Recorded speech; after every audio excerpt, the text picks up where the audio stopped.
La primera sesión, la primera sesión vimos lo que fue toda la estructura de la Fiscalía General de la República, todas las áreas que comprende la Fiscalía respecto de leyes especiales para efecto de que podamos establecer cuando tengamos algún delito de una ley especial, por ejemplo, en tu caso, cuando sea un delito de operaciones con recursos de procedencia ilícita, pues cuál es la unidad que verifica este tipo de delitos. Posteriormente estuvimos hablando de lo que son las elfos y las empresas fantasmas y en dónde se regula esta y quién es la institución que se encarga de realizar el alta dentro del sistema cuando se detecta una empresa fantasma y cuáles son las características de una empresa fantasma o cuándo se declara una empresa fantasma. Decíamos que se declara una empresa fantasma cuando el SAT va a buscar a la empresa y pues no encuentra el domicilio, o el otro supuesto es cuando simula operaciones y obviamente hay una defraudación fiscal. Entonces, bajo estos supuestos, el SAT es el encargado de darlo de alta y estas altas de estas empresas se registran en una plataforma, en el Diario Oficial de la Federación y en la plataforma del SAT. Y así nosotros, pues en las investigaciones que van muy relacionadas, en muchas de las veces, en muchas de las veces no, los delitos de corrupción con los delitos de operación de recursos de procedencia ilícita, porque pues muchas veces el delito precedente es precisamente el delito de corrupción, de donde vienen los recursos federales que se obtuvieron de forma ilícita y que una vez que se obtienen estos recursos, pues son colocados dentro del sistema financiero. Posteriormente, la clase anterior, estuvimos viendo en esencia todo lo que es el concepto normativo respecto de hechos de corrupción. Referíamos que el artículo 108, 109, 110, 111 y 112, 113 de la Constitución Política de los Estados Unidos, pues precisamente es donde habla de esta área específica, que es en materia de corrupción. Referíamos que en el artículo 108 de la Constitución, pues precisamente viene el concepto de qué es un servidor público y qué se entiende por un servidor público, y referíamos pues que es toda persona que trabaje en una institución y que desempeñe un cargo y que por consiguiente pues tenga una obligación y que por cualquier acto u omisión cometa alguna conducta típica antijurídica que bajo el principio de tipicidad pues se le pueda establecer un hecho fáctico. Y referíamos también que en el artículo 109 y 110 y 111 hablaba del procedimiento de juicio político, que es cuando un servidor público en México tiene la característica de que tiene un fuero y que no se le puede investigar si no es a través de una procedencia, de un procedimiento especial que se lleva en la Cámara de Senadores, en la Cámara de Diputados. Se revisan, veíamos cuáles eran los pasos del procedimiento y una vez que se tiene acreditado el probable o el posible hecho fáctico y la posible intervención del sujeto, pues esta persona se le quita este beneficio que se tiene y se puede llevar a un proceso como cualquier otra persona. También por ahí veíamos la ley de delitos fiscales. En cuestión de delitos especiales, hablábamos que los delitos fiscales en esencia son diversos, pero los más referidos en la ley es lo que es la defraudación fiscal, lo que es el contrabando y lo que es la facturación de las empresas. Estos tres tipos penales pues se dividen en muchos supuestos y muchos de estos tipos penales se persiguen por requisito de querella, que en este caso lo interpone la Secretaría de Hacienda y Crédito Público después de hacer una investigación financiera, y varios de ellos son de oficio, son los menos de oficio, los más de querella, pero más sin embargo la misma ley de delitos fiscales nos dice que estos delitos pueden también, que pueden, o sea, no son independientes, no por el hecho de que estés investigando un delito de evasión fiscal o un delito del orden fiscal, no se da el delito de operaciones con recurso de procedencia ilícita. La misma ley refiere que se conjugan ambos delitos y se pueden investigar ambos delitos por cuerdas separadas. También hablábamos de la cuestión de que de los procedimientos administrativos y de la Ley General de Responsabilidad de los Servidores Públicos, en donde nos refiere que los servidores públicos pues pueden incurrir en conductas graves y no graves, y que no necesariamente por no ser una conducta no grave no quiere decir que no sea un delito. Y poníamos el ejemplo, por ejemplo, de que en la ley catalogan como una conducta no grave cuando un servidor público esté a cargo de un documento y lo pierda. Para la ley administrativa o para la sanción administrativa que se vaya a imponer, esta conducta no es catalogada como grave, mas sin embargo, dentro del catálogo del Código Penal Federal, en los delitos de corrupción, cuando un sujeto que está custodiando un documento lo pierde, lo extravía, lo sustrae, pues sí puede ser constitutivo de una conducta típica penal. Y también hablábamos de que los intereses, que todos los delitos del título 10 son delitos de oficio, ningún delito es de querella a comparación del Código Fiscal Federal. Y todos los delitos de corrupción, pues van a tener también una calidad específica como todos los delitos especiales. Hablábamos que la Constitución Política de los Estados Unidos Mexicanos refiere que el órgano garante o el órgano que va a velar por los intereses o que se le va a dar parte como víctima o ofendida conforme al artículo 20, apartado C de la Constitución Política, es la Auditoría Superior de la Federación, que pues es un ente fiscalizador. Permítanme un minuto.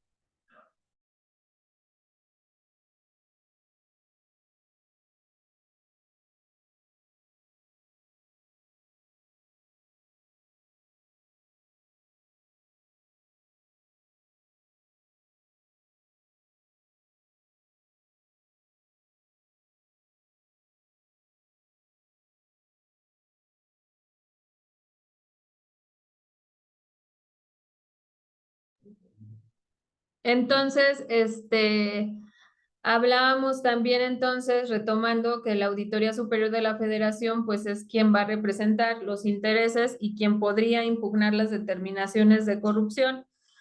Mas, sin embargo, bajo criterios actuales, pues no todos los delitos de corrupción también tienen en varios supuestos víctimas indirectas. Por ejemplo, ahorita vamos a ver el catálogo de delitos de corrupción, en donde, por ejemplo, en el abuso de autoridad, pues a lo mejor la conducta va a recaer a un pasivo, a una persona, pero eso ya va a depender de cada supuesto, cada tipo penal del título 10. Y hablábamos entonces de que los servidores públicos, en su mayoría, pues tendrían una calidad específica. Entonces, eso es prácticamente lo que hemos estado viendo en las últimas 3 sesiones. Esta sería la cuarta sesión, me parece. Las dejen corroboro. Sí, porque hoy es jueves, ¿no? La primera sesión la tuvimos ¿sí?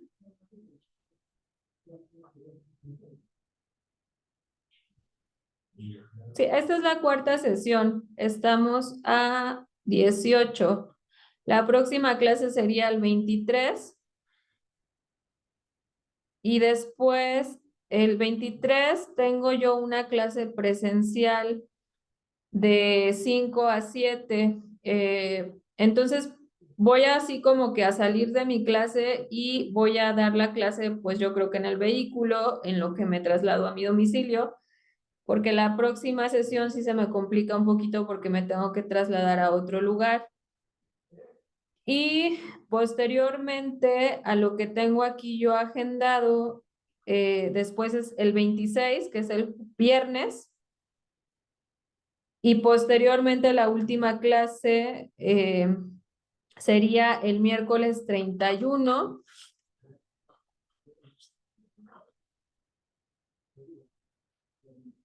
Y después el viernes 2. Todavía nos quedan una,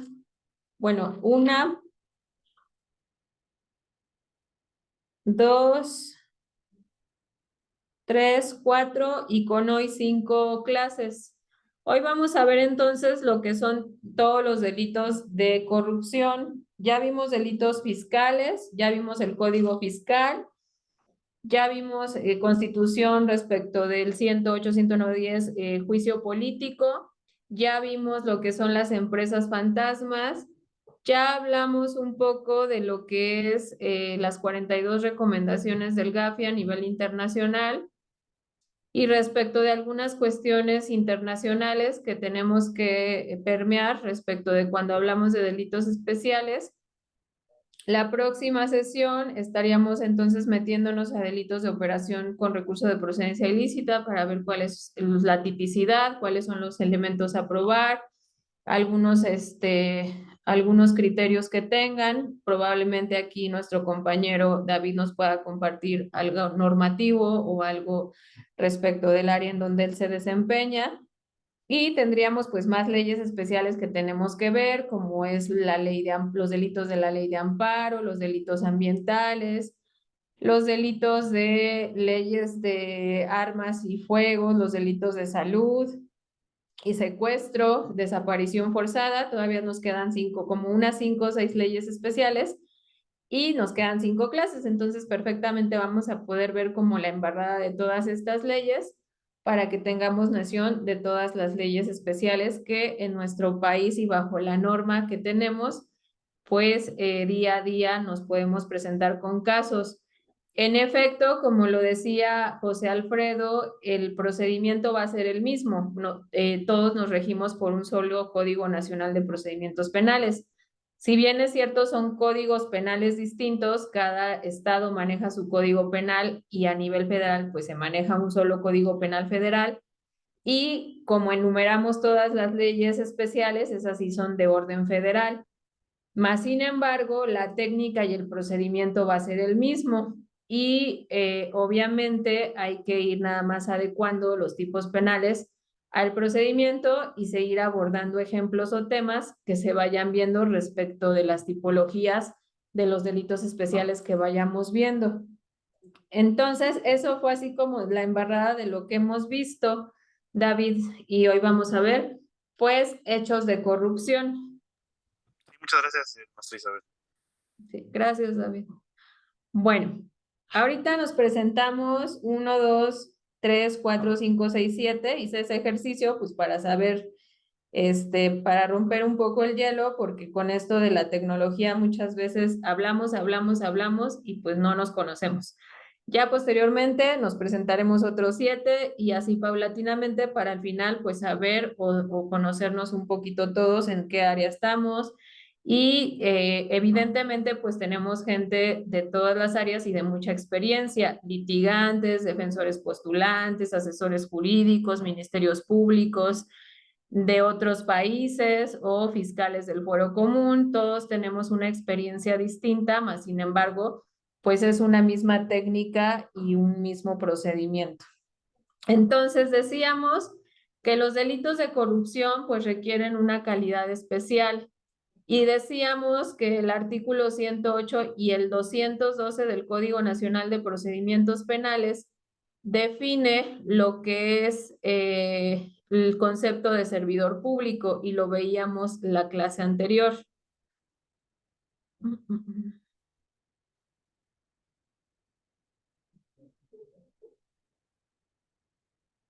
Aquí ya pueden ver la diapositiva, ¿verdad?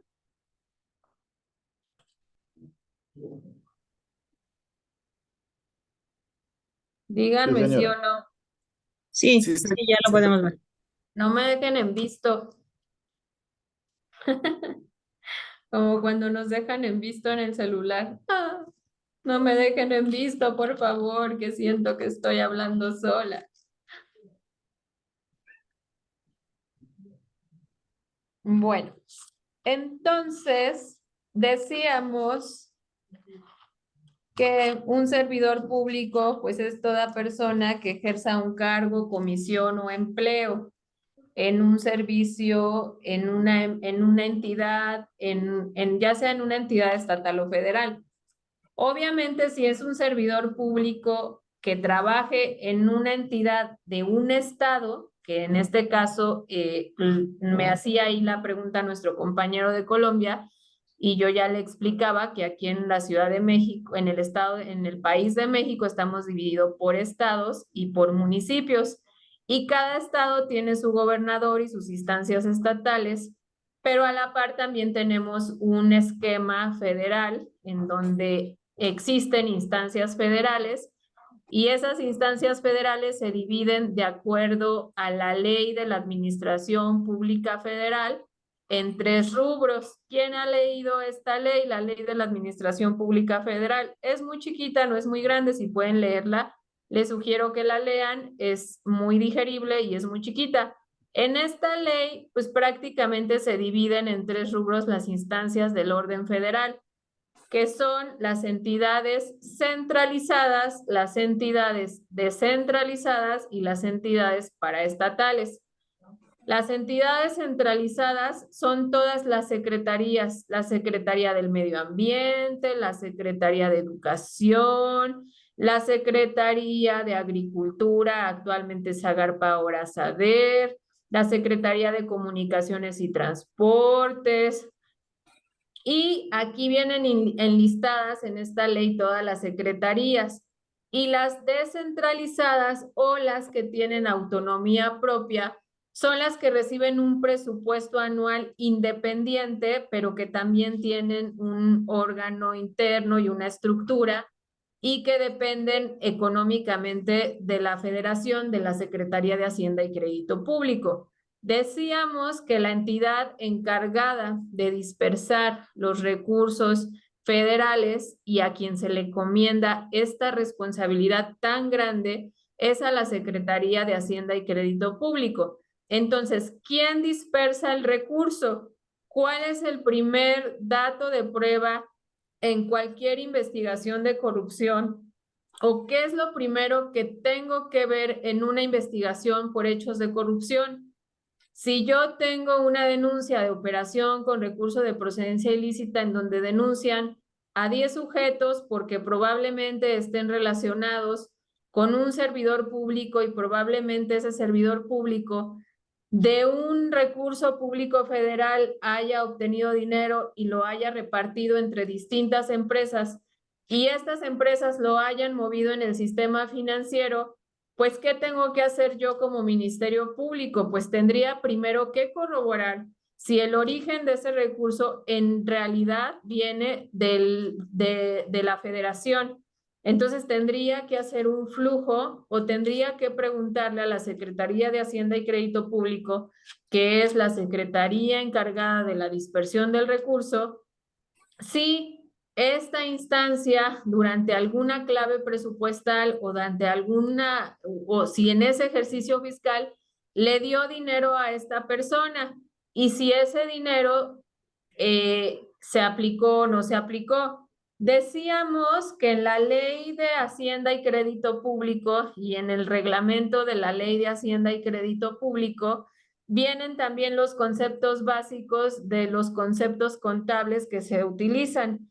Y ahí viene cuenta líquida certificada, flujo de recurso, devengados, entregables y todos los conceptos que en la administración pública se ocupan. Y entonces decíamos que este recurso que la Secretaría de Hacienda y Crédito Público tiene la obligación de dispersar a las secretarías o a las entidades descentralizadas o a las entidades paraestatales es precisamente a través de un sistema que se llama el sistema CIAF.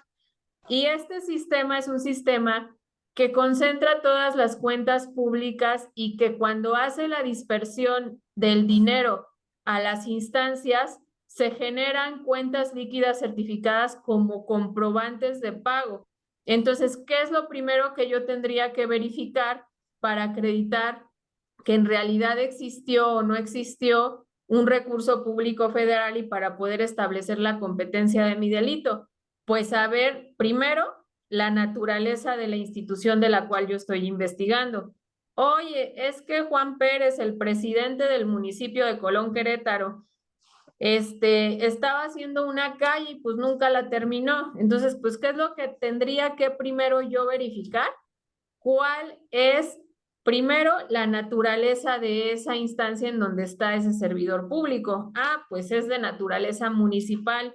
No pertenece a la federación, él pertenece a un estado y es del municipio de Querétaro. Pero más sin embargo, el recurso que le dieron a ese señor para que ejecutara ese proyecto de esa carretera, pues venía de un ramo 28, que es un ramo de infraestructura. Y este dinero o este ramo viene de la Federación, de la Secretaría de Hacienda y Crédito Público. Entonces, ¿qué es lo que hizo la Secretaría de Hacienda y Crédito Público?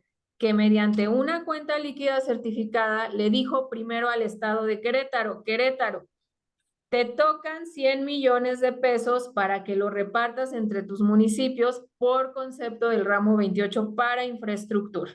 Entonces te lo voy a depositar en una cuenta. Dame una cuenta Secretaría de Finanzas de Querétaro. Entonces la Secretaría de Finanzas le dice a la Secretaría de Hacienda y Crédito Público, es mi cuenta con terminación 00. Y entonces la Secretaría de Hacienda y Crédito Público, mediante el documento que se llama cuenta líquida certificada, realiza la transferencia al estado de Querétaro.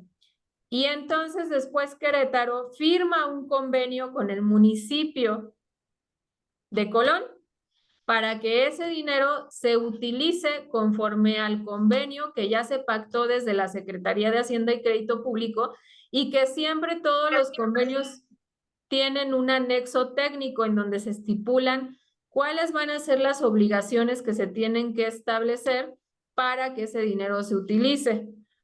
Y entonces el Colón pues le dice a Querétaro que se reúnan para que se haga la firma de ese convenio. Entonces, ¿quién se está obligando a la administración, custodia o aplicación de ese recurso? El presidente de Colón, porque él está recibiendo el recurso de Querétaro a Colón para que se haga esa infraestructura de esa calle. Y en ese convenio que se está obligando, pues se está pactando ese elemento normativo que nos pide ese tipo penal que se llama peculado. Y entonces, cuando él se está obligando a aplicar, custodiar y administrar ese recurso, no solamente lo hace a través de algo del documento que pacta con el Estado de Querétaro, sino también se obliga a la administración a través de un contrato con la institución bancaria en donde se pone él como apoderado legal de esa cuenta para la utilización de ese recurso público federal. Y si el servidor público no utilizó ese dinero, lo utilizó para otra cosa, la carretera nunca se hizo, ese dinero nunca llegó a esa carretera y hay una afectación a la sociedad, pues evidentemente va a haber un delito de corrupción y no solamente puede haber un peculado, sino puede haber un ejercicio ilícito del servicio público, porque a lo mejor el síndico omitió informar al estado de Querétaro que el presidente había utilizado ese dinero para irse a Acapulco de vacaciones y a lo mejor también puede haber un delito de contratación porque cuando el municipio firma con una empresa para que esa empresa haga esa carretera, pues esa empresa no cumplía con las condiciones para llevar a cabo ese servicio. Y si se fijan, todos los delitos que se pueden conjugar de un hecho en donde puede sonar tan sencillo, pero pueden tener a muchas personas relacionadas. Y pues el Ministerio Público está enfocado únicamente a investigar al presidente. Y no es que solo el presidente tiene la obligación, y entonces nosotros como defensores podemos decir no, dame un criterio y yo te digo fulano y sutano también están involucrados porque no nada más los delitos de corrupción muchas veces recaen en una persona la responsabilidad, sino recaen en muchas personas.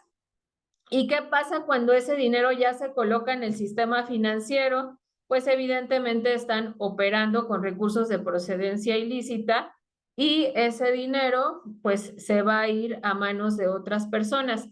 Este ejemplo que les pongo pues es un ejemplo muy chiquito de una carretera, pero hay casos en donde implican, en donde estados, por ejemplo, el estado de Veracruz, el estado de Nuevo León, el estado de Chihuahua, donde implican que durante todo el ejercicio fiscal 2016-2020 vaciaron toda la cuenta pública federal el caso muy sonado de Veracruz, en donde decían en las noticias que incluso las vacunas eran agua, porque ni siquiera llegaba ese recurso a las instituciones de salud. Entonces, evidentemente son casos que se tienen que ver desde el punto de vista financiero, no únicamente desde el punto de vista de la conducta del servidor público.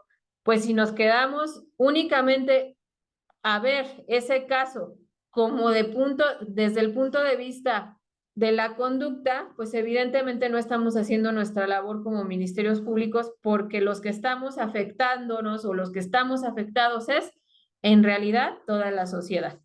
Entonces, si se fijan, son delitos complejos, los delitos de corrupción. Hasta aquí no sé si tengan alguna duda.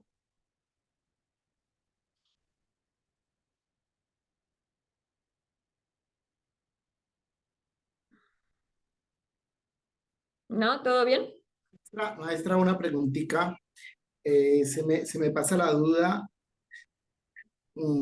¿Cuál es la fuerza que tiene el síndico y el presidente? Toda vez que pues entiendo que ambos deben estar al frente de responsabilidades, pero ¿quién es más responsable que otro? ¿O hay alguna diferencia pues como en la fuerza, el poder que pueden tener ellos? Sí, precisamente en los delitos de corrupción se tienen que ver cuáles son las facultades o atribuciones de cada persona. Entonces, el presidente como tal es un cargo de elección popular. El presidente es a través de una democracia, de una elección. El pueblo vota por esa persona para que esa persona represente al municipio durante el periodo de 3 años. En el caso de municipios son 3 años y en el caso de estados, diputaciones senadurías, diputaciones también son 3 años o 6, dependiendo.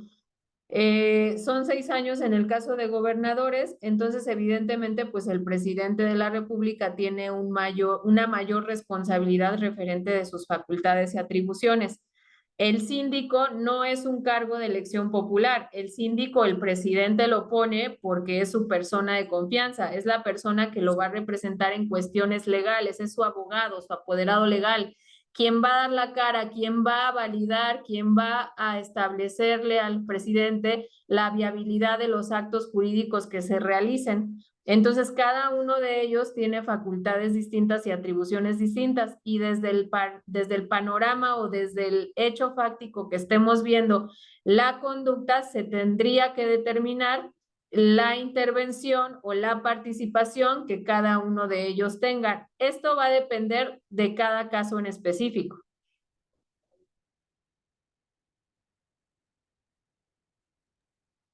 Comprendo. Muchísimas gracias, licenciada. Y en realidad no nada más supongo que en México es así, en todos lados, pues dependiendo del cargo, se tendría que ver desde el punto de vista de cuáles son las facultades o atribuciones que la persona tenga para poder establecer cuál va a ser la responsabilidad. En el mismo sentido que en las empresas, ¿cuál es la responsabilidad de cada persona que labora en una empresa? ¿Cuál es la responsabilidad del administrador o cuál es la responsabilidad en una sociedad de cada persona que interviene? ¿Cuál es la responsabilidad del administrador? ¿Cuál es la responsabilidad del accionista? Si un accionista tiene más del 51% de las acciones, pues evidentemente en cuestión mercantil va a tener mayores derechos y cada responsabilidad va a ser distinta. No nada más desde el ámbito penal hay que ver siempre estas cuestiones de facultades o atribuciones, sino también desde todos los ámbitos, desde el ámbito civil, desde el ámbito mercantil, desde el ámbito laboral, el patrón, el trabajador. Acordémonos que el derecho pues precisamente habla de derechos y obligaciones. Entonces, ¿cuál es la obligación de cada sujeto que interviene en el sistema? ¿Cuál es la obligación de cada sujeto que interviene en el sistema financiero? Por ejemplo, las grandes empresas de delincuencia organizada o las grandes empresas delincuenciales, pues tienen estructuras y entonces cada agente activo tiene un rol distinto dentro de esa estructura. ¿Qué rol ocupa el contador respecto de esa estructura delincuencial? Pues ese rol que ocupa ese contador es el simular las facturas, el llevar todas las cuestiones fiscales, el evadir los impuestos. ¿Qué rol va a ocupar la persona que esté distribuyendo la mercancía? Pues el rol de captar el dinero y el rol de dársela a quien lo va a recibir, que va a estar más arriba de él. Entonces, desde todas las estructuras, siempre en el ámbito penal, cual sea el hecho, cual sea el delito especial o cual sea el delito del fuero común o del delito de donde lo veamos, siempre hay que ver qué rol tiene esta persona dentro del hecho fáctico que estemos investigando. ¿Qué hizo? ¿Qué cometió? ¿Qué realizó? ¿Qué es lo que él tenía la obligación de hacer? En una administración fraudulenta, el administrador, ¿dónde está su poder? ¿Qué rol tenía? ¿Cuáles eran sus facultades? ¿Cuáles eran sus funciones? En un fraude procesal. En fin, en cada hecho fáctico siempre es de suma importancia ver el rol que cada sujeto va a ocupar. ¿Vale? Sí, maestra, precisamente le preguntaba porque resulta que usted lo dice que en empresas también se evidencia el tema, y es que en un caso muy puntual, conozco una universidad donde hay dos poderes y un poder es el rector y el otro es el presidente. El rector se ocupa de todo lo académico y el presidente de todo lo económico. Y resulta que, pues en una ocasión pelearon el rector con el presidente. Y cuando el rector necesitaba avanzar en lo académico y el presidente decía que no, pues se frenaba. Y cuando el presidente necesitaba avanzar en algo desde lo administrativo que tuviera que ver con lo académico y el rector decía que no, pues se frenaba. Y generalmente siempre estaban con las peleas, porque resulta que ellos dos tienen la misma fuerza, exactamente la misma fuerza. Entonces, de ahí que se me surgió la pregunta, entre saber allá entre el síndico y el presidente si era la misma fuerza del mismo poder como de mando, ¿no? No, porque el presidente pues puede correr al síndico, o sea, decir, ¿sabes qué? Hiciste una falta, te inició un procedimiento administrativo y el presidente tendría que ser revocado a través de un proceso electoral, porque precisamente su cargo pues es a través de votación del pueblo, ¿no? Entonces tendría que ser un procedimiento especial para solicitar la destitución de su cargo a través de las leyes electorales, que pues esa sería otra materia especial y otros delitos especiales que pues más adelante vamos a ver. O sea que en un momento determinado el presidente, el síndico puede tener más fuerza que el presidente.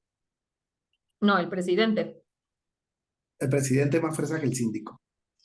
Ok. Sí. Ok, muchas gracias, maestra.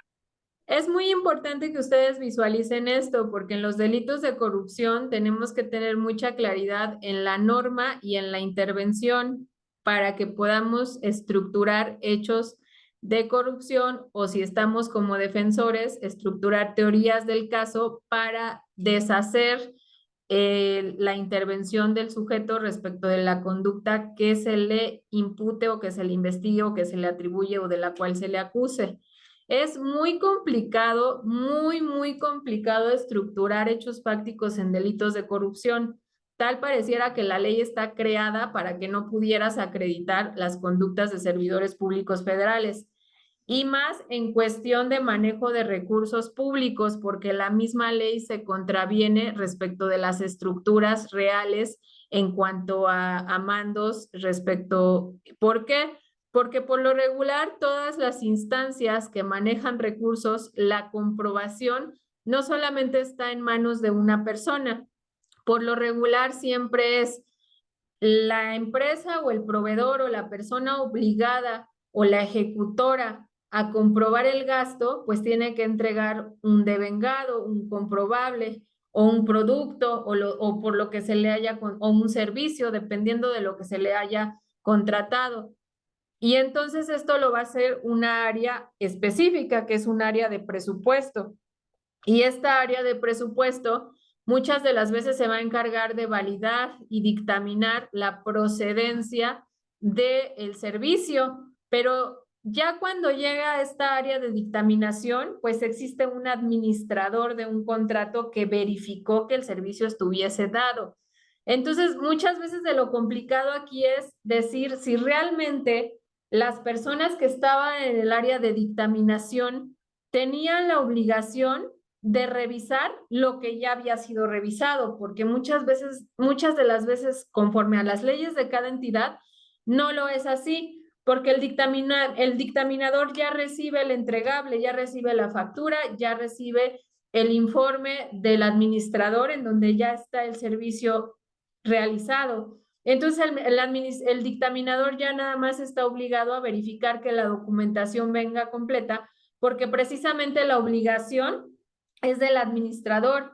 Y entonces cuando el dictaminador verifica que está la factura, que está el servicio, porque el administrador refiere que está el servicio, lo que hace el dictaminador es que muchas veces en sistemas electrónicos genera el pago y cuando se genera el pago, el área de tesorería lo libera, pero el área de tesorería tampoco ya no puede ver ese proceso porque se supone que ya otra persona con esas facultades lo hizo.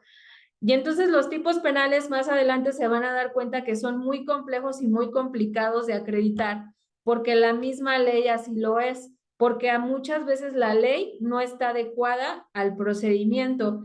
Y entonces, en cuestiones de delitos de corrupción, pues impera el principio de tipicidad y taxatividad, en donde la conducta que realiza el sujeto activo, pues tiene que estar normada tal cual como la realiza y muchas veces no la está así y entonces pues es cuando nos dicen los jueces pues no se vincula porque no está tal cual la conducta como la cometió.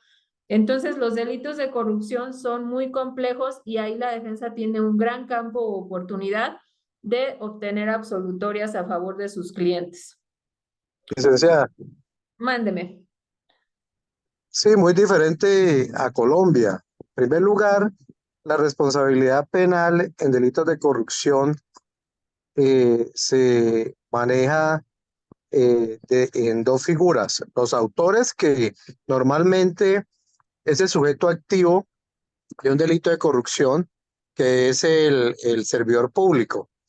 Pero existe también otra forma de, de participar en la comisión de la conducta punible de corrupción, por ejemplo, en el delito de peculado por apropiación, que es cuando se apropia de un bien del Estado, por ejemplo, se contrata para realizar una compra, ejemplo, de computadores, y el contratista se termina quedando con, por ejemplo, con el anticipo. Aquí había una figura que ya la eliminaron, que era el anticipo. Uno pagaba un anticipo del 50%, del 30%, depende del criterio de cada ordenador del gasto, y se le entregaba al contratista y muchas veces los contratistas en Colombia se quedaban con esos recursos. Por eso ya no existe esa figura de anticipo. Pero ellos entran, digamos, a responder dentro del delito de cualquiera de los delitos de corrupción, eh, como partícipes, es decir, como intervinientes, obviamente con una rebaja, pero digamos es un amplificador de la tipicidad del delito de corrupción. Digamos, aquí hay esa curiosidad.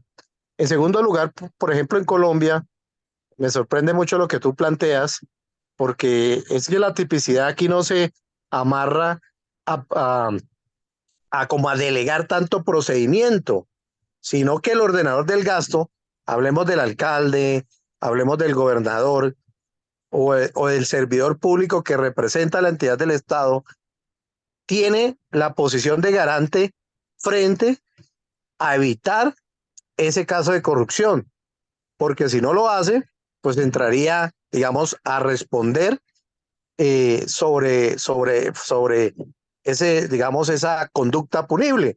Entonces, digamos, no se zafa de esa responsabilidad, así la quiera delegar en otras personas que hacen parte, digamos, de ese procedimiento. Hablemos del tesorero, hablemos del director de planeación, bueno, el profesional que tiene el estudio técnico, el estudio financiero, o el almacenista que se encarga de recibir el cumplimiento, digamos, de esa obra pública. digamos, es totalmente diferente y de pronto ahí es la falla en el sistema mexicano que al meterle tanta arandela, es decir, tanto, no permite, digamos, que se haga efectiva, sino que termine como degregándose la responsabilidad. Y mientras nos ponemos a investigar quién es el responsable, pues prescribe la acción penal. Y en Colombia hay algo muy curioso.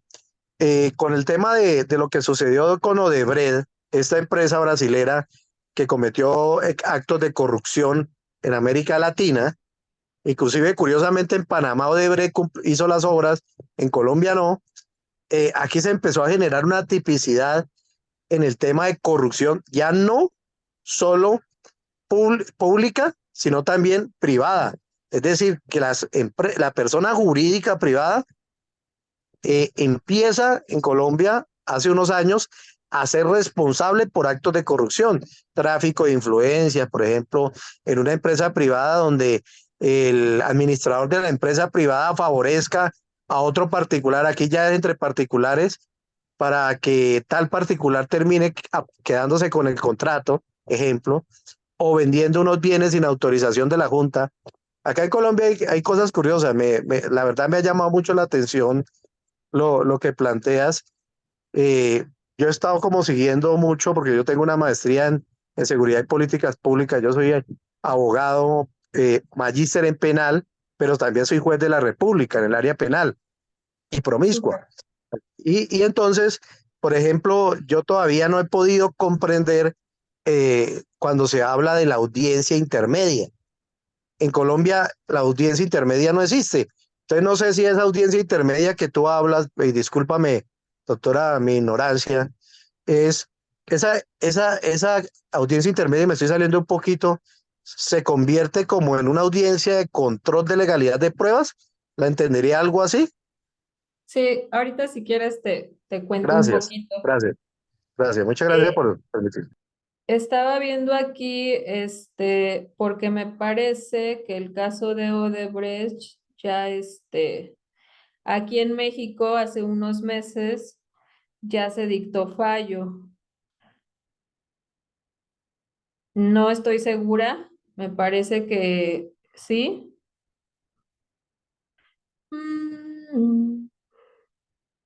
Porque precisamente por garantismo, los jueces pues refirieron que el MP no había podido acreditar ciertos elementos del tipo penal.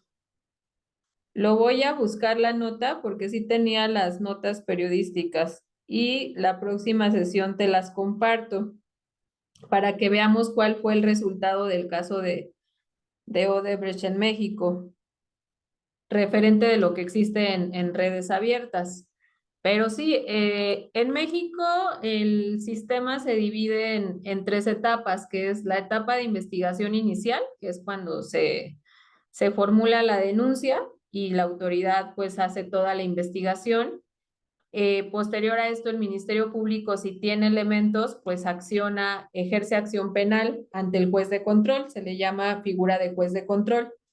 Y el juez de control pues manda a llamar a las partes en caso de que sea por citación. Si es por orden de aprehensión, pues se hace la conducción correspondiente, y si es por citación, pues se manda a llamar a las partes o por comparecencia. Entonces las partes acuden a una audiencia inicial y esta audiencia inicial tiene 4 etapas. En estas 4 etapas, el fiscal le imputa el hecho, le atribuye el hecho al investigado. Usted, Juan Pérez, recibió 5 millones de pesos para una calle, y esta calle no se realizó y el dinero no se aplicó. Se le imputa el hecho, se le informa la clasificación jurídica. Usted lo realizó bajo la clasificación jurídica del delito de peculado, previsto en el artículo 223, fracción cuarta del Código Penal Federal. Le tienes que referir bajo qué intervención, bajo qué participación o intervención, y una vez que le haces el conocimiento de la clasificación jurídica, se pasa a exponer los datos de prueba que se tienen preliminares, la investigación preliminar que se hizo. Entonces, le expones al juez los datos de prueba que tienes para sustentar el hecho y la clasificación jurídica que tienes. Entonces le dices al juez, pues yo cuento con tales datos de prueba en donde se acredita de forma preliminar que los elementos del tipo penal se pudiesen haber cometido y se acredita la intervención del sujeto activo. Y entonces, pues ahí empieza el debate, la defensa obviamente bajo el principio de publicidad, bajo el principio bajo los principios procesales de igualdad de partes, bajo el principio de concentración, de contradicción, pues hace el debate, presenta sus datos de prueba y una vez que el juez escucha a las partes conforme al debate, determina si el sujeto puede o no puede probablemente ser imputado y haber cometido el hecho que se investiga. Y después sigue la etapa de medidas cautelares, que es en donde se debate cuál va a ser la forma de conducción del sujeto activo al proceso. Entonces, pues si el sujeto activo no tiene un domicilio, se puede sustraer, es un riesgo para la víctima, para la sociedad, puede obstaculizar la investigación referente de la prisión genérica, porque acordémonos que la oficiosa todavía hay un debate en donde ya la Corte Interamericana de Derechos Humanos refirió que México pues era violatorio a derechos garantistas y fundamentales de los inculpados. Muchas veces, entonces, ya tú le expones al juez que esta persona pues no, y se queda en prisión durante la etapa de investigación complementaria. Si te lo vinculan, si no te lo vinculan, pues te regresa la acción y te dice, para él no hay si para él no hay delito, sobresee. Si para él puede haber delito, pero te faltó acreditar elementos, pues te devuelve la acción para que sigas investigando. Te vincula, entonces te vas en una etapa de investigación complementaria que puede ser hasta 6 meses máximo, no más. Incluso ya hay jurisprudencia en México que, porque muchas veces los defensores pedían, ahora otros 6 meses, a otros 6 meses, entonces ya era así como, ya tiro por viaje y entonces ya en diciembre del año pasado salió una jurisprudencia en donde dice que ya no pueden ser más de 6 meses los que se lleven para un efecto de una investigación complementaria. Termina la investigación complementaria y entonces el Ministerio Público tiene 15 días para acusar o sobreseer la causa. Si durante la investigación complementaria se esclareció el hecho y resulta pues que no fue él y que fue Juan Pérez, pues el Ministerio Público puede sobreseer parcial o totalmente. Si se acredita durante la investigación complementaria que tienes elementos suficientes para poder acusar a la persona, entonces entonces empieza la etapa intermedia, que se divide en 2 partes, que es la escrita y la oral.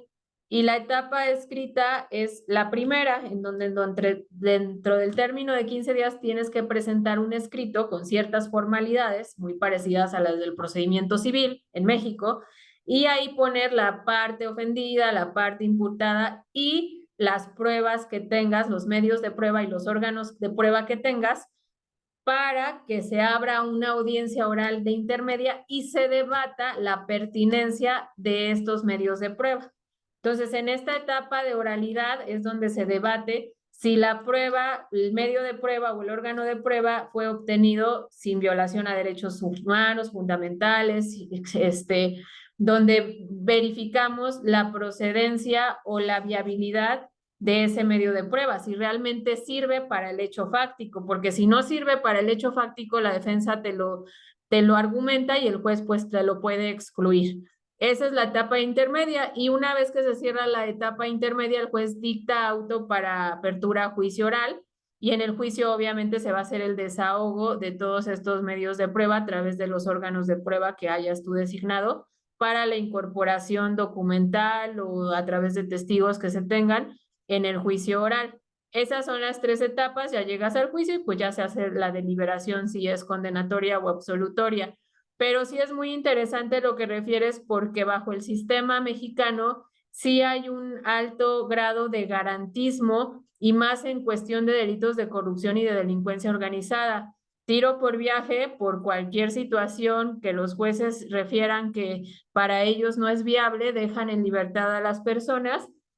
Y si bien es cierto, sí existe la figura de garantes, sí entiendo esa parte que refieres. Bueno, pues sí, pero tú tenías la obligación de vigilar.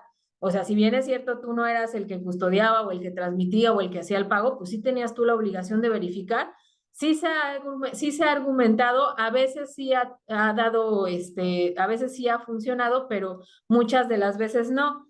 Ya la próxima sesión voy a buscar la resolución que existe en redes abiertas del caso Odebrecht, pues que es a nivel Latinoamérica un caso comentado porque pues precisamente Estados Unidos, mediante el acuerdo que firmó con la empresa en donde refirieron esta situación que tenían que querían el beneficio allá, precisamente porque pues allá sí se iban a ir recio, pues precisamente refirieron cuál fue la mecánica de todos estos hechos en todos estos países de Latinoamérica, pero sí es importante este comentario que haces porque al final, pues sí tendríamos que tener un sistema, si bien es cierto, garantista, pero sí más amplio en la cuestión de las intervenciones de los sujetos en cuestión de delitos de corrupción, bajo mi perspectiva. Licenciada, muy interesante lo que usted manifiesta porque de verdad es muy garantista.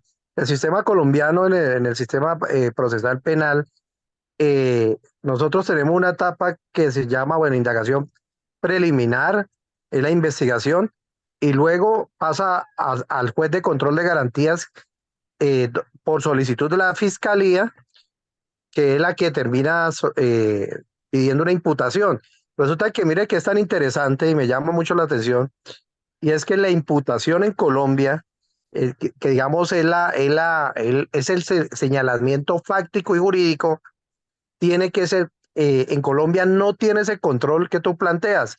Por ejemplo, en esa fase inicial que planteas, simplemente el juez de control de garantía, si encuentra que no existe relación entre lo fáctico y lo jurídico y entre los medios de prueba, pues sencillamente le dice, vaya, siga investigando o porque no puede acusar. Acá no. Acá el juez, digamos, es como un árbitro, como que el árbitro que pita, pero muy neutral, y simplemente le dice, hágame un favor, aclare la imputación fáctica y la imputación jurídica, porque puede ser que sea un delito, ejemplo, que el delito sea hurto y esté planteando otro delito que acá en Colombia, no sé si en México exista también, receptación.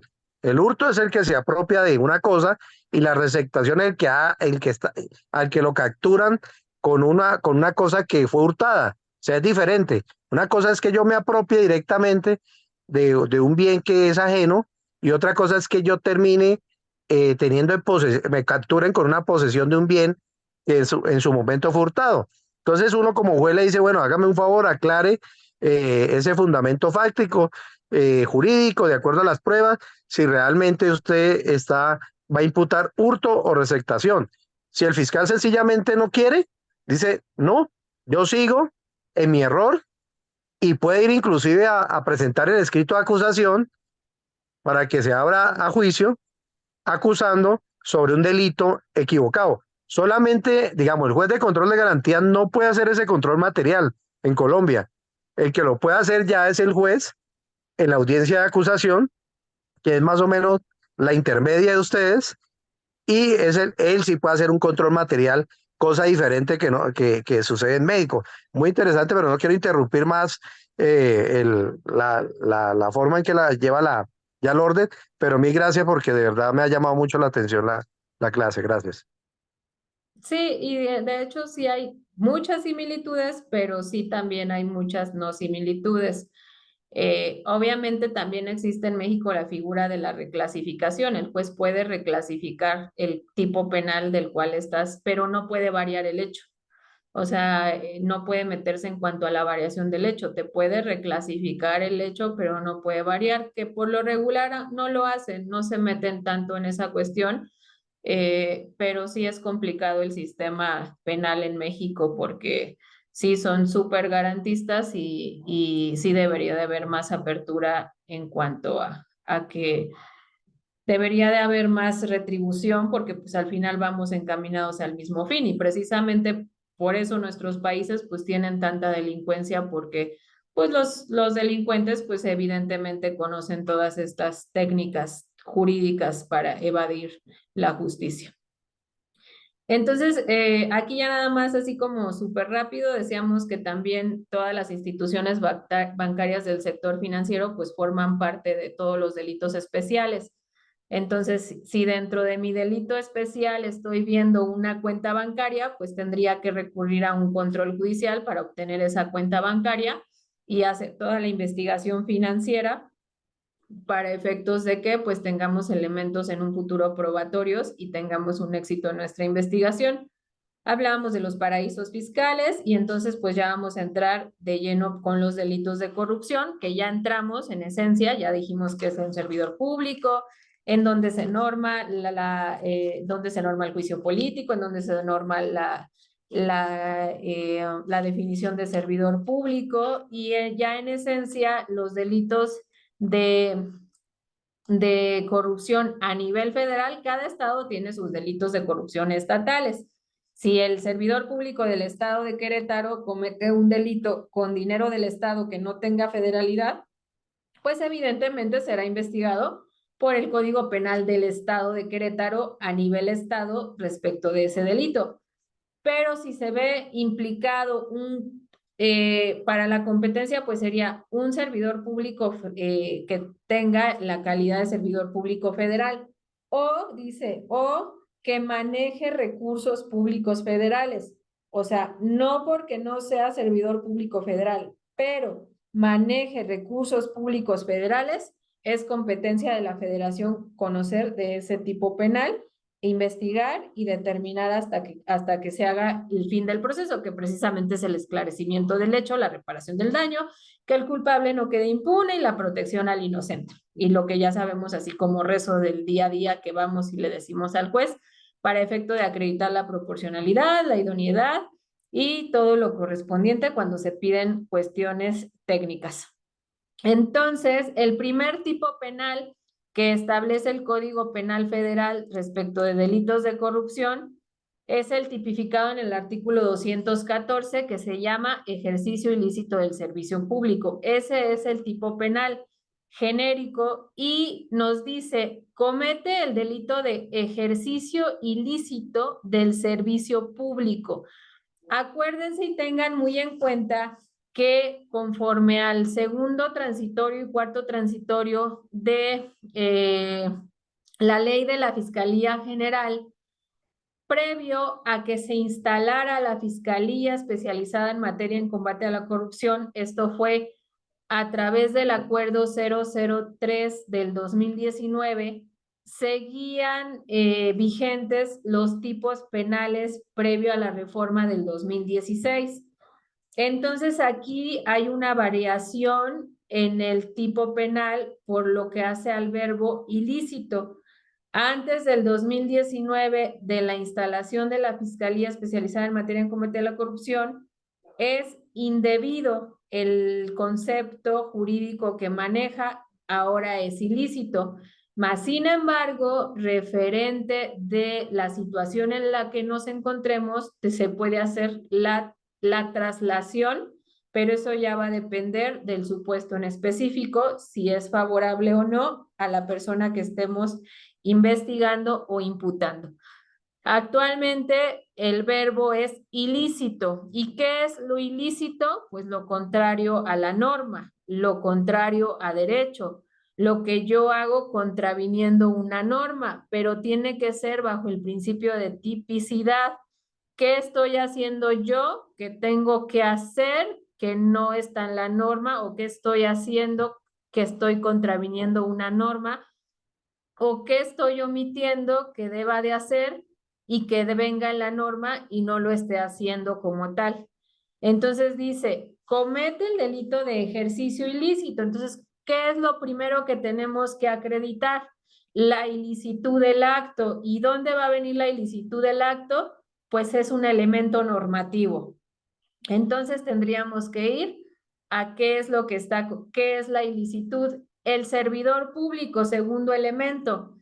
¿Cómo voy a acreditar la calidad específica del sujeto activo? Pues a través de un nombramiento, a través de un expediente laboral, a través de un informe de la función pública, que es el que registra en todo un padrón a los servidores públicos y es el que recepciona las declaraciones patrimoniales anuales, a través de un informe de la institución en donde esté laborando la persona, etcétera. Esos ya pues van a ser datos de prueba que se van a tener que obtener de manera rápida, pero de entrada, desde que tengo una investigación, pues es lo primero que tengo que pedir.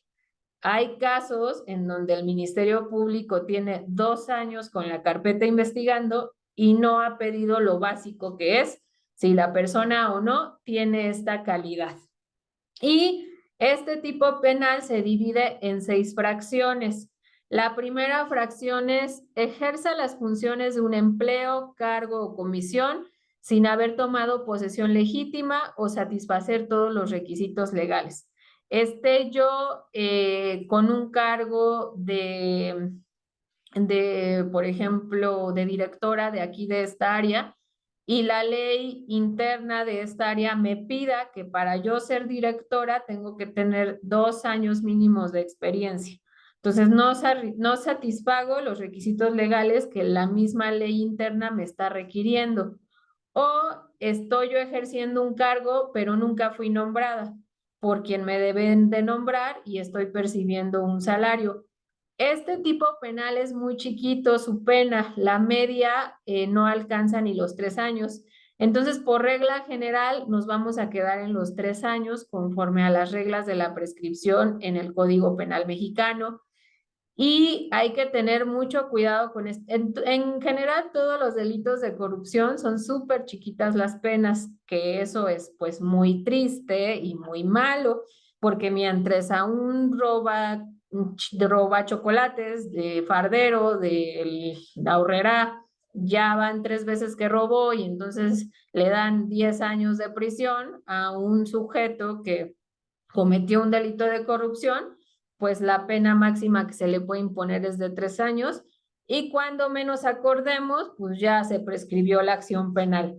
Por lo regular, este tipo de delitos del 214 son denunciados por los órganos internos de control de las instituciones, porque pues uno como ciudadano allá afuera, pues no se va a dar cuenta si Juan Pérez reúne o no reúne los requisitos, a menos que sea una asociación civil que se dedique como las hay mucho ahora, que se dediquen a ver si las personas o no cumplen con los puestos y entonces pues denuncien de manera oficiosa.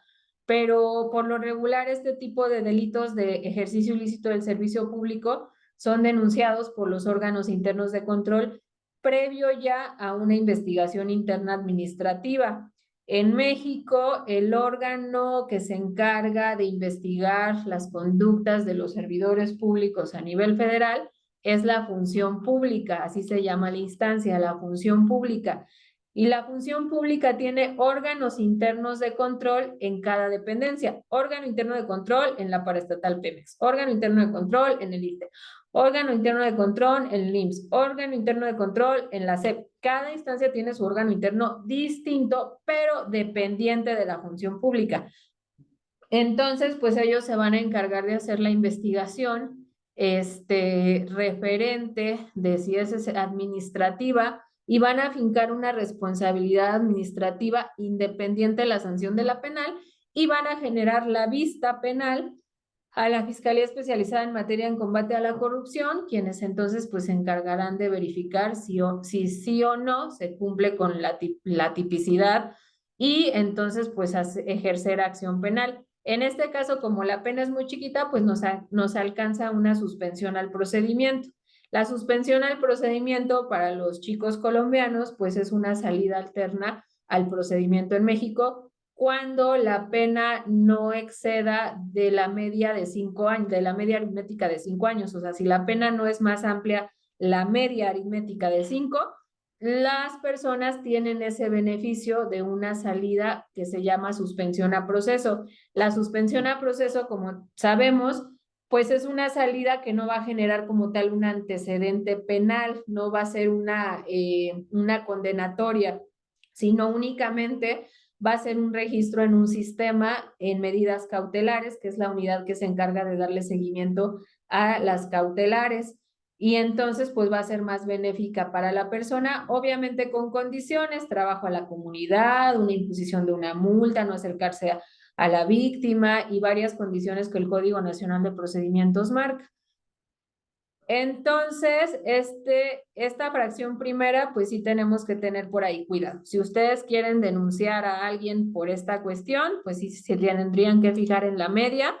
Y si son defensores, pues esperar a que el Ministerio Público se le prescriba para que soliciten la extinción penal, porque luego los ministerios públicos se supone que lo primero que tienen que ver es la prescripción y es lo último que ven. Entonces, cuando menos se acuerdan, ya sus carpetas están prescritas.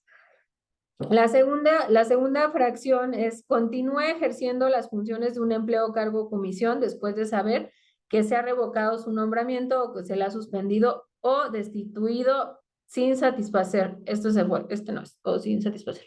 Es hasta aquí, hasta destituido. Continúe ejerciendo funciones de un empleo, cargo o comisión después de saber si se ha revocado, después de que yo, Isabel Molina, ya me revocaron mi cargo, pero más sin embargo vengo aquí a seguir ejerciendo funciones del Ministerio Público. Pues evidentemente estoy cometiendo un delito porque ya no tengo ese nombramiento para poder ejercer ese cargo. De la fracción segunda a la fracción sexta, la pena, la máxima es de 9 años. Entonces, la media es de 4 o 6 meses. Si se fijan, también es chiquita. Entonces, también hay que tener mucho cuidado de los delitos de la fracción segunda a la sexta. Cuando tengamos alguna carpeta, hay que ver lo primerito, la competencia y la prescripción, para que no se nos vaya a prescribir. Y si se fijan, no es tan complicado de acreditar, o sea, no se necesitan tantos datos de prueba o tanta investigación. Con el simple hecho de que pidamos a la instancia en donde está laborando si cumple o no cumple con el nombramiento, o la fecha en que renunció, o la fecha en que tiene su contrato, con eso podemos acreditar este supuesto. Entonces, es inconcebible que un Ministerio Público con un tipo penal de esta fracción tenga 3 años con ella, porque evidentemente, pues entonces no sabe lo que está haciendo. Y luego tenemos la fracción tercera. Esta es muy común que la ocupemos porque precisamente es la parte de garante de las personas que tienen esa calidad como garantes. Entonces dice: teniendo conocimiento por razón de su empleo, cargo o comisión que puede resultar gravemente afectado el patrimonio o el interés de alguna dependencia o entidad de la Administración Pública Federal centralizada. Y aquí nos hace el catálogo de instancias, asociaciones y fideicomisos públicos de empresas productivas del Estado, de órganos constitucionales autónomos, por cualquier acto u omisión. Entonces aquí nos dice, ya sea por acción o por omisión. Cualquiera de las dos circunstancias, pues va a implicar responsabilidad para el servidor público. Y no informe por escrito a su superior jerárquico. O sea, yo estoy dándome cuenta que esas personas están realizando una conducta que está causando una afectación al Estado y simplemente no lo informo, omito referirlo o formo parte de esa intervención de esos sujetos. Entonces, esto, y luego es disyuntivo, si se fijan, no es conjuntivo, es o lo evite, puede ser cualquiera de los dos supuestos, o lo evite si está dentro de sus facultades. Yo puedo evitarlo porque soy el administrador del contrato, pero simplemente no lo evito y sigo haciendo como que no sé, que la empresa no está haciendo lo que tiene que hacer. La empresa tiene que darle los libros a los niños y nunca llegan los libros y yo simplemente no lo evito y mis facultades pues precisamente eran las de la administración de ese contrato. Entonces, pues este delito se puede dar y este delito es uno de los que más ocupamos en los delitos de corrupción para concursarlo con otros delitos en los cuales intervengan los sujetos activos. Y luego tenemos la fracción cuarta que nos dice que por sí o por interpósita persona sustraiga, destruya, oculta, utilice o inutilice ilícitamente información o documentación que se encuentre bajo su custodia o la cual tenga acceso a la que tenga conocimiento en virtud de desempleo, cargo o comisión. Tuvimos por ahí una primera condenatoria en un juicio, en donde precisamente el tema fue que de hecho ya está por salir la versión pública. Ahorita pues no les puedo comentar el asunto hasta que salga la versión pública, pero ya está por salir porque hubo una afectación muy grave al Estado en cuanto a la sociedad y precisamente el sujeto activo tenía en su poder una información que era sumamente delicada y este sujeto la transmitió a otra persona sin un contrato, simplemente se la dio. cuando era información de carácter de reservada. Entonces, pues evidentemente aquí se da este tipo penal y tenemos varios verbos rectores. Sustraiga, destruya, oculte, utilice o inutilice. Lo podemos conjugar con cualquiera de ellos. Hicimos por ahí un ejercicio aquí en la Fiscalía de Corrupción en donde conjugamos los delitos de corrupción van del artículo 212 al 224. En realidad van del 214 al 224. Entonces son 10 artículos, no son muchos, son 10 delitos, pero cada delito, si ustedes se fijan, tiene sus fracciones. Conjugando todos con cada verbo rector y con cada elemento normativo, objetivo, subjetivo, se generan 2000 y pico tipos penales distintos. La próxima semana, si quieren, también se los enseño. Entonces aquí lo voy a apuntar. Tengo pendiente también lo de la sentencia. Lo de la sentencia que no se me olvida, pero no pude en estos días, que ahí me la pidió una alumnita, lo de la sentencia absolutoria, en donde referíamos de la trazabilidad de la información. Vamos a buscar, igual y ustedes también de tarea, y les encargo que en redes abiertas busquen lo del caso Odebrecht a nivel internacional, cuáles han sido las resoluciones que se han tenido. Y les voy a enseñar el catálogo ya separado, que son 10 tipos penales, pero conjugándolos son alrededor de 2000 tipos penales que se pueden conjugar en delitos de corrupción. Entonces, así como de, ay, no, pues imagínense 2000 conductas que puede cometer alguien, sí, son muchas. Entonces, esas 3 cosas, la próxima sesión las vamos a ver. Ya las apunté. Y luego tenemos la fracción cuarta que nos dice que por sí o por interpósita persona sustraiga, destruya, oculta, inutilice o inutiliza ilícitamente información o documentación. Este es el que ya vimos, que era el caso que les ponía, que tuvimos ahí la sentencia condenatoria. Y por sí o por interpósita persona, cuando legalmente le sean requeridos, rinda informes en los que manifieste hechos o circunstancias falsos o niegue a la verdad en todo o en parte sobre los mismos. Es muy común que, por ejemplo, le pidamos un informe a una instancia y que le digamos, oye, dime dónde está el expediente de este asunto. Y nos diga, no, pues yo no lo tengo, quién sabe. Y ya después de la investigación se desprenda, pues que sí sabía dónde estaba y que él lo tenía precisamente a su custodia.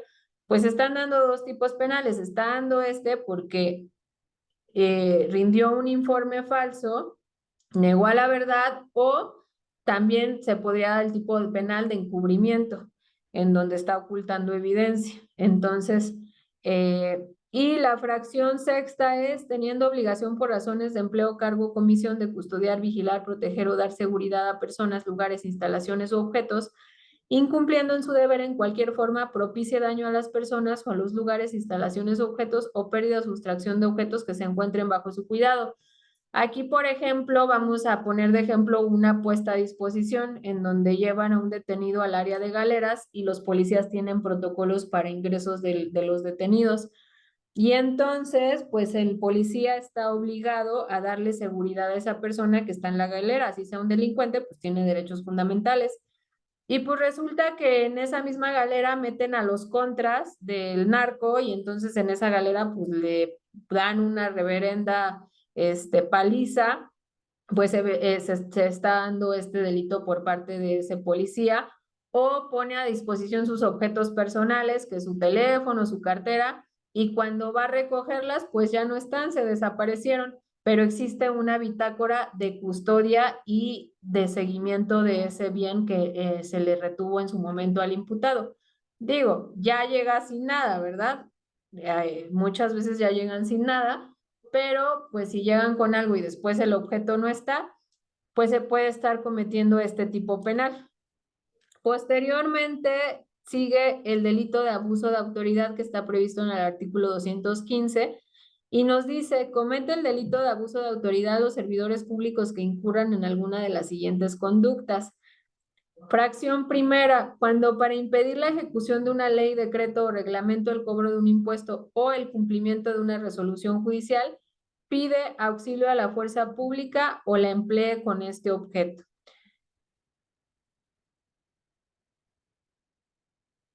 La fracción segunda se derogó, ya no existe, y entonces en el código está la fracción primera y luego sigue la fracción tercera, que dice, cuando indebidamente retarde o niegue a los particulares la protección o servicio que tenga obligación de otorgarles o impida la presentación o el curso de una solicitud. Aquí es muy común que, por ejemplo, digo, y a mí en mi experiencia me pasó, yo estaba en una situación personal en donde necesitaba una medida de protección y entonces voy ante la fiscalía tal y incluso la persona que estaba como titular sabía que yo era fiscal, había sido mi compañera incluso y pues cierta manera pues debería de haber sido empática, ¿no? Por la situación en la que yo me encontraba y el riesgo en el que yo me encontraba. Y pues la persona simplemente cuando le pedí la medida de protección por escrito, no me la dio, simplemente no me la otorgó y después, ya después de unos días, pues quería otorgarme dicha medida, pero más sin embargo en el momento no la otorgó. Entonces esto es algo bien ¿Abuela ya se delicado. durmió? Nadie, La tienes inyección. micrófono abierto. Hizo que hasta mañana. Ya se durmieron, mira, ya se aburrieron, ya se durmieron. No se vayan a dormir. Si quieren participar, me dicen, para que no se aburran. Entonces, evidentemente, cuando uno va ante una autoridad porque tiene un riesgo inminente a su seguridad o a sus bienes y la ley prevé que precisamente pues la autoridad te otorgue estas medidas de protección y no lo hace, pues está cometiendo un delito de abuso de autoridad. Y en el supuesto que yo les pongo, yo vi varios casos de compañeras en donde llegaba una chica y le decía, oye, es que fíjate que mi novio me golpeó y tengo miedo de regresar a mi casa. Ah, sí, sí, está bien, ajá, ajá. Y pues resulta que al día siguiente, pues desafortunadamente, esta persona ya no contaba con vida o el agresor la mataba o la dejaba en un estado crítico y pues esto es una responsabilidad muy grande. Hubo un caso muy sonado en donde va una mujer de un rango de pudiente a una fiscalía y pide el apoyo porque dice ya se habían metido a robar a su casa, pero que aparentemente la fiscalía lo quería ver como un robo, pero que no era un robo, sino era una tentativa de homicidio y que temía por su vida. Incluso hace una carta dirigida al gobernador y le llega al gobernador. Y ese día que le llega al gobernador esa carta, al día siguiente van o ese mismo día, no recuerdo, el sujeto agresor, del cual ella ya había dado características y con un arma de fuego le dispara y pues la mujer pierde la vida. Entonces, hay que ser muy empáticos, no importa que te quedes media hora más a trabajar, digo, no te implica una medida de protección ni 20 minutos realizarla, es un machote en donde justificas la solicitud de una medida de protección por el riesgo, le das intervención a policía para efecto de que realice la custodia y protección y nos podemos evitar muchas de estas cuestiones que pues puede incurrir el servidor público en abuso de autoridad. Digo, esos servidores públicos de ese caso que les dije, no les pasó nada, no se les inició una carpeta como tal, pero más sin embargo, si la persona hubiese tenido un buen defensor, pues se hubiese ido yo creo que hasta la Corte Interamericana y esas personas, créanme, que quedaban sancionadas, inhabilitadas y hasta prisión.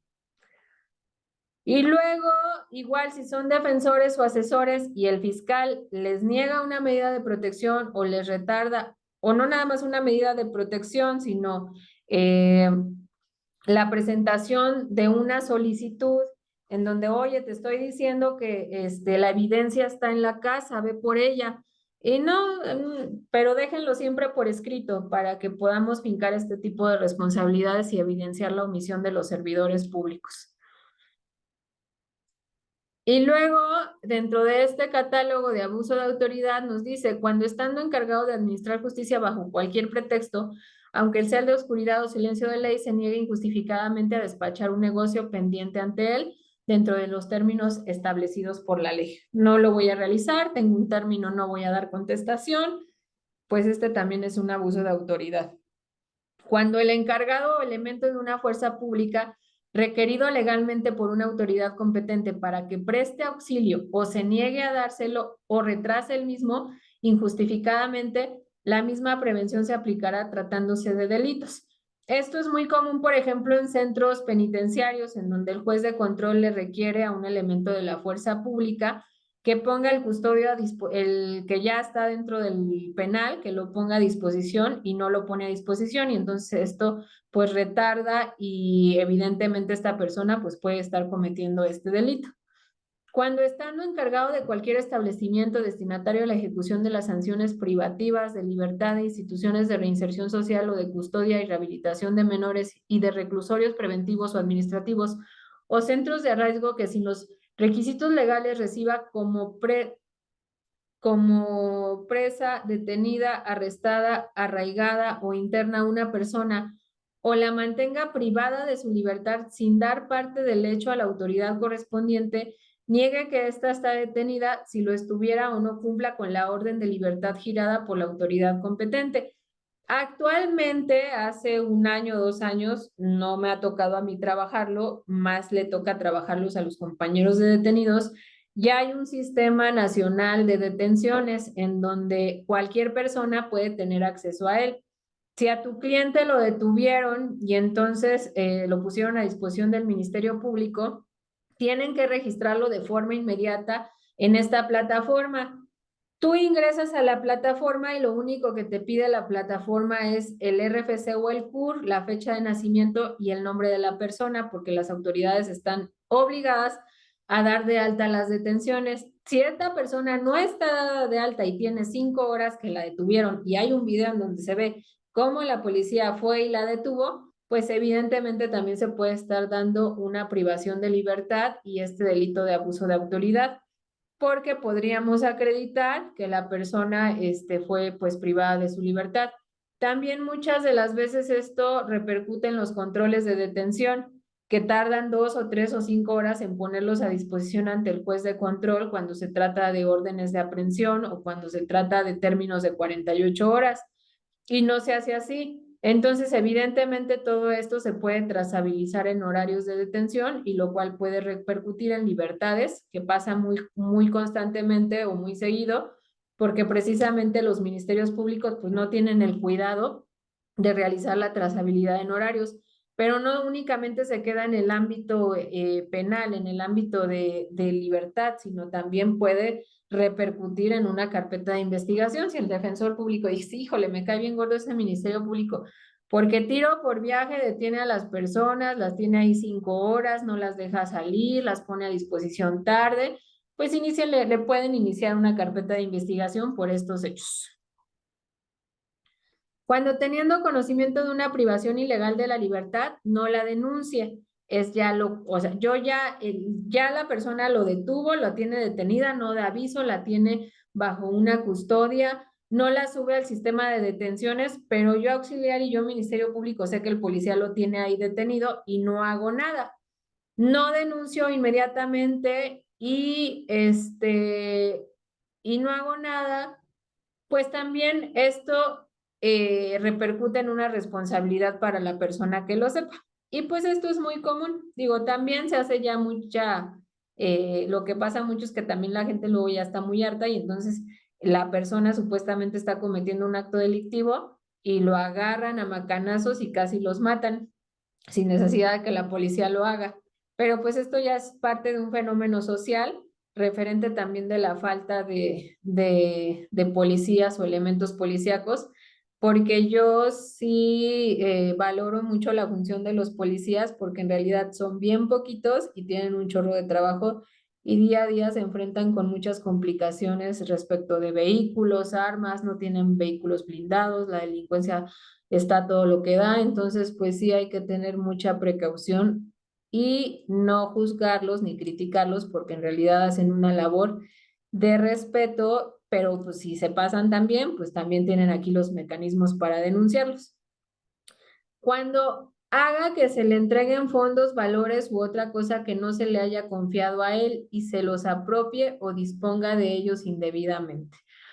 Oye, detenido, dame tu cartera, yo te la voy a cuidar, aquí se va a quedar guardada y entonces pues él se la apropia y se dispone de ellos indebidamente.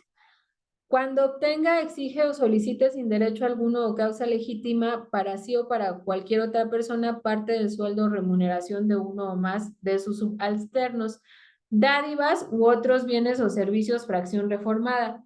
Este delito se ha dado incluso a escalas de muy altos rangos y de personas que ahorita ocupan lugares muy altos. Sin embargo, no ha llegado a más, pero es muy común. Bueno, hubo un caso de un magistrado en donde les pedía a sus secretarios y a sus auxiliares el 25 o 30% de su salario, y eso que ganan muchísimo. Entonces, esto también se da y esto pues también es un delito.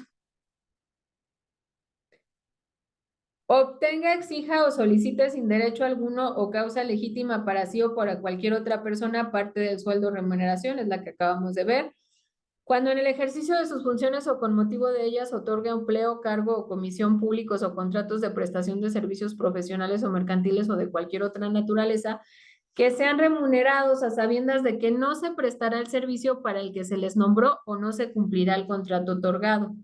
Hay un caso en donde hay un contrato donde contratan a una empresa y pese a que sabían que la empresa no iba a cumplir con con la prestación del servicio porque no tenía la capacidad, no tenía el personal, no cumplía con las especificaciones, no tenía permisos, no tenía capacitaciones.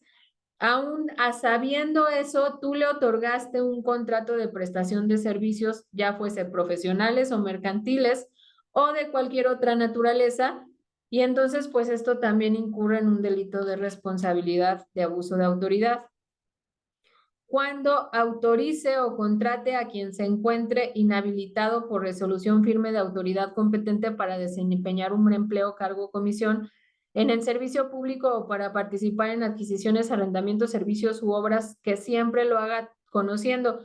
Cuando se nos inicia un procedimiento administrativo en los órganos internos de control como servidores públicos, y ya se substancia el procedimiento administrativo y si la conducta es grave se va al tribunal administrativo y si la conducta no es grave pues se sanciona dentro de la misma órgano interno de control.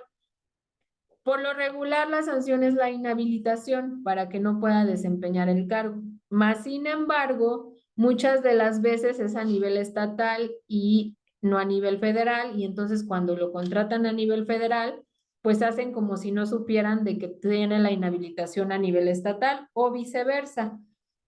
Esto también llega a pasar constantemente y hay que tener cuidado. Por eso, cuando siempre vamos a cualquier institución, lo primero que te piden es eso, la carta de inhabilitación, cuando es en un empleo federal, por parte de la función pública. Pero muchas veces no se hace la búsqueda a nivel estatal. ¿Qué es lo que falta aquí? Sistemas de análisis entre instituciones. Debería de haber o se está creando una plataforma, precisamente el Sistema Nacional Anticorrupción, en eso está trabajando ahorita. Se está generando una plataforma para que precisamente todas estas incidencias se registren y haya una mayor búsqueda. También todas las cuestiones de empresas se suben también a Compranet o a páginas ustedes le ponen ahí en Google, empresa fulana de tal, y les va a aparecer si está inhabilitada o si no está inhabilitada, pero siempre hay que revisar cuando ustedes, si llegan a estar en un cargo en el área de recursos humanos, en alguna institución pública federal o estatal, sí tengan mucho cuidado con esto, porque esto puede ser una causa de responsabilidad para quien autorice o contrate. Obviamente aquí el verbo rector pues es la autorización o la contratación y esto se va a acreditar con el documento en donde se autorice con firma o en donde en el contrato plasmes tu firma en donde tú estás autorizando. Y cuando otorgue cualquier identificación en que se acredite como servidor público a cualquier persona que realmente no desempeñe el empleo, cargo o comisión a que se hace referencia en dicha identificación. No, no te preocupes, mira, yo estoy aquí en Recursos Humanos, te voy a dar una charola, una credencial a tu nombre, aunque no estés trabajando aquí, para que allá afuera puedas trabajar y extorsionar a la gente. Y entonces ya cuando detienen al extorsionador, se hace la investigación de dónde salió esa identificación, porque no es falsa, y pues resulta que salió del área de recursos humanos de la Fiscalía, y resulta que esa credencial, pues, fue solicitada por un empleado, y evidentemente, pues esto también va a traer una responsabilidad. Y la fracción 14, obligar a declarar a las personas que se mencionan en el artículo 243 bis. ¿Cuáles son las personas que se mencionan en el artículo 243 bis?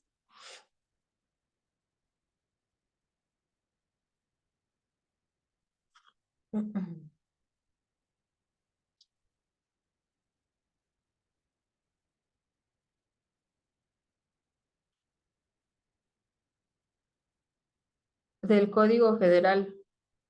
Esta ya es una fracción anterior. Vamos a revisar si todavía sigue vigente. Se supone que sí, pero habla todavía del Código Federal de Procedimientos Penales que ya no está vigente. Entonces esto lo vamos a checar. Y ya lo definimos la próxima sesión.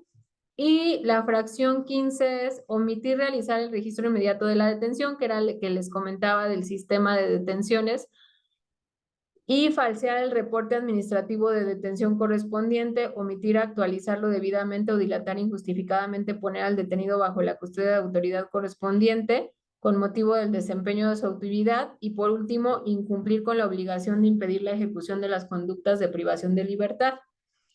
Hasta aquí vamos a concluir. Ya la próxima sesión terminamos de ver estos tipos penales de corrupción.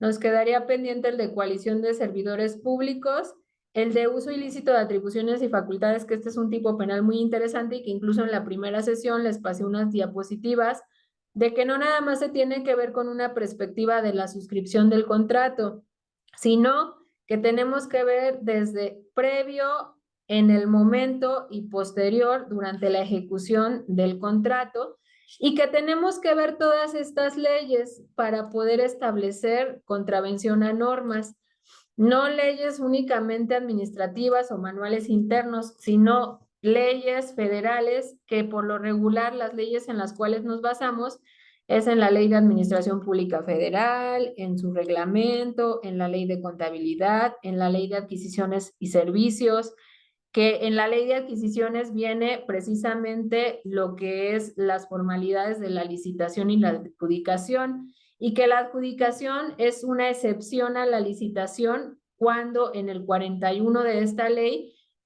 haya supuestos específicos. Por ejemplo, la empresa sea la única proveedora a nivel nacional, ninguna otra exista en el mercado. Entonces, esta va a ser una excepción al proceso de licitación, pero también en las adjudicaciones hay delitos, porque muchas veces pues resulta que no era la única empresa que podía brindar este servicio. La ley de ingresos, la ley de presupuesto. En la ley de presupuesto, pues precisamente refiere a las obligaciones de los operadores del recurso público federal. La ley de Hacienda, que es en donde refiere las cuentas líquidas certificadas. Tenemos el 217 ter del pago y recibo indebido de remuneraciones. Este tipo penal, la Suprema Corte de Justicia de la Nación invalidó los artículos 217 bis y el 217 ter del Código Penal Federal. Vamos a ver la próxima sesión por qué invalidó este tipo penal y en qué fracción o en qué supuesto lo invalidó, donde se establecían penas por hacer pagos de sueldos y prestaciones en exceso o por no reportar aquellos recibidos en exceso por considerar que violan el principio de taxatividad en materia penal. Y después está el delito de concusión Después está el delito de intimidación, que también tiene varios supuestos y que se puede dar muy seguido para efecto de que pues precisamente las personas no denuncien. El ejercicio abusivo de funciones, que es uno de los delitos que tienen una pena más alta. El tráfico de influencia, aquí dice influencias, pero en el código es influencia. Y que es muy característico al nepotismo en materia administrativa. Vamos a ver la diferencia entre el nepotismo y el tráfico de influencia.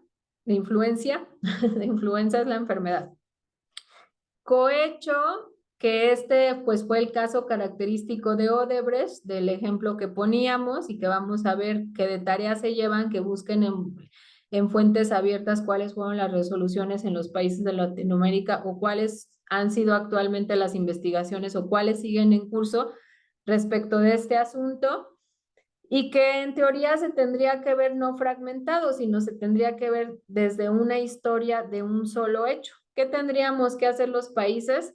Colaborar institucionalmente para hacer una sola historia y amarrar los asuntos. Vamos a ver si así ha ocurrido o si en realidad están fragmentados estos tipos penales.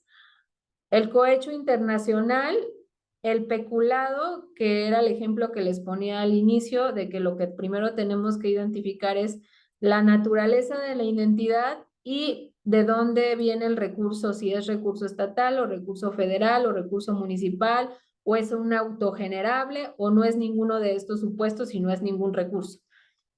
Y entonces pues no es un peculado. Y el último tipo penal que prevé el Código Penal de la Federación en cuanto a delitos de corrupción es el enriquecimiento ilícito.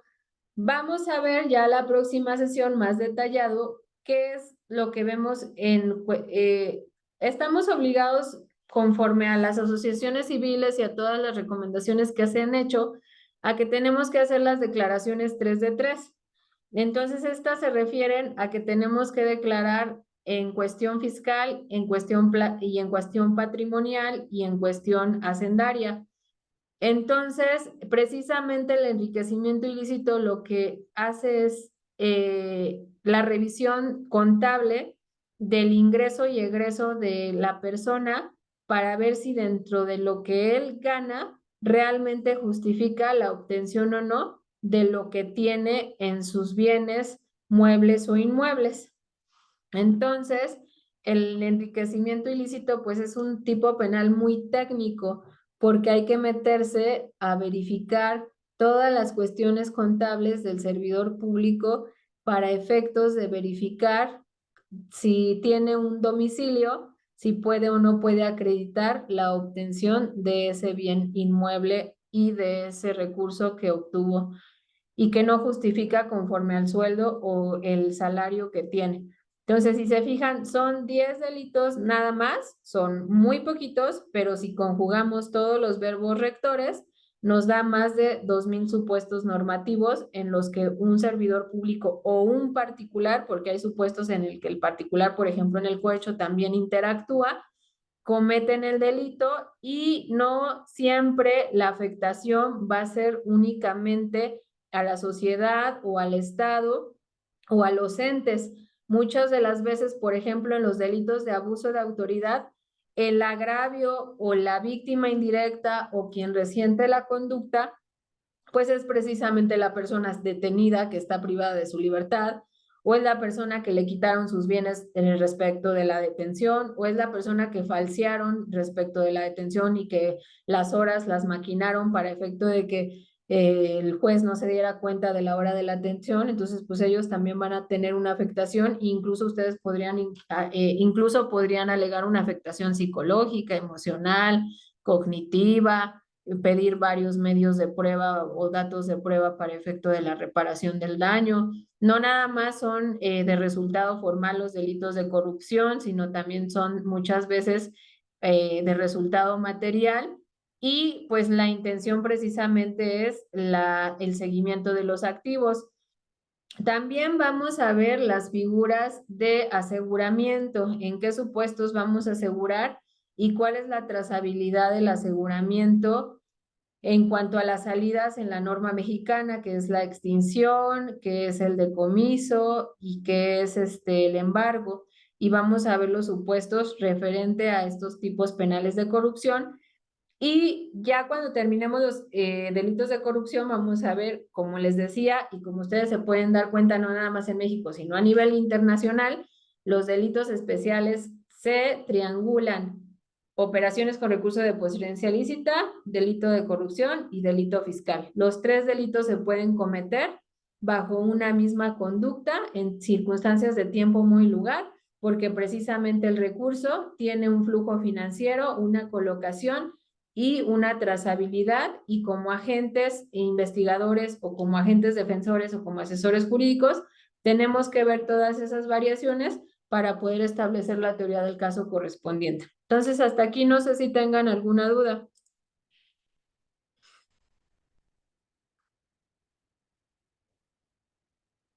No, ninguna. No, Todo muy les bien. quedó. No, muchas gracias, maestra. Muy bien todo. No, licenciada, muchísimas gracias. Ok, entonces nos vemos el próximo martes, si Dios quiere. Que tengan un excelente fin de semana, que les sea leve los que les toque guardia, a los que no, disfruten mucho a su familia, y un gusto como siempre estar con ustedes. Mil Muchas gracias, gracias. maestro. Excelente. Muchas gracias, feliz noche. Buenas noches. Gracias, licenciada. Gracias, De nada. licenciada. Hasta mañana.